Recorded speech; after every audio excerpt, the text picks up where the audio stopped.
मौजूदा वक्त में भारत वो देश बनकर उभरा है जिसने अपनी कूटनीति के दम पर उन देशों के साथ अपनी साझेदारी का विस्तार किया जिनके आपस में अच्छे संबंध नहीं है। इसका सबसे बड़ा उदाहरण है अमेरिका और रूस, एक दूसरे के धुर विरोधी लेकिन भारत के सबसे जरूरी और मजबूत साझेदार। रूस तो ठीक है, लेकिन अमेरिका कैसे? अगर ये सवाल मन में है तो इसका जवाब है ये आंकड़ा।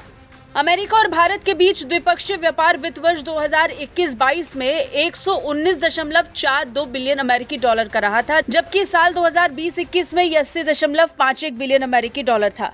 अमेरिका को निर्यात साल 2021-22 में बढ़कर 76.11 बिलियन अमेरिकी डॉलर हो गया, जो पिछले वित्त वर्ष में 51.62 बिलियन अमेरिकी डॉलर था। भारत और अमेरिका के बीच व्यापारिक रिश्तों में मजबूती के आंकड़े सामने आए। खासकर पिछले एक साल में कारोबारी रिश्ते तेजी से बेहतर हुए।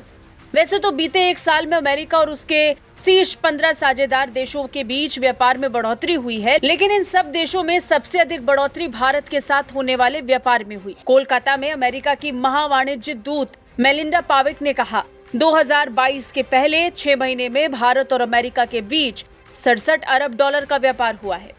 दरअसल उद्योग मंडल CII की ओर से कोलकाता में आयोजित ईस्ट इंडिया समिट 2022 में एक सत्र को संबोधित करते हुए मेलिंडा ने ये जानकारी दी। उन्होंने कहा कि जनवरी से जून के बीच अमेरिका ने भारत को 23 अरब डॉलर का निर्यात किया, जबकि भारत ने अमेरिका को 44 अरब डॉलर का निर्यात किया है। मेलिंडा पाविक ने कहा, बीते एक साल में अमेरिका के अपने शीर्ष 15 साझेदारों के साथ व्यापार बढ़ा है और मैं गर्व के साथ कहना चाहती हूं कि सबसे बड़ी बढ़ोतरी भारत के साथ व्यापार में हुई है। अमेरिकी कंपनियां भारत के लिए प्रत्यक्ष विदेशी निवेश का सबसे बड़ा स्रोत हैं। उन्होंने बताया कि अमेरिका के लिए भारत एक विश्वसनीय व्यापारिक भागीदार के रूप में उभर रहा है और वैश्विक फर्म आपूर्ति के लिए चीन पर अपनी निर्भरता को कम करना चाहती हैं। यानी संभावनाएं अधिक हैं कि भारत चीन को व्यापार के क्षेत्र में बहुत पीछे छोड़ देगा, जो चीन के लिए बहुत बुरी खबर है।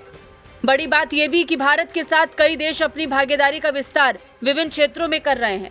विभिन्न कंपनियों का भारत में मैन्युफैक्चरिंग यूनिट का शिफ्ट करना हो या फिर रक्षा क्षेत्र में बढ़ती उनकी दिलचस्पी, भारत के लिए अच्छी खबर हर तरफ से आ रही है। ब्यूरो रिपोर्ट, भारत तक।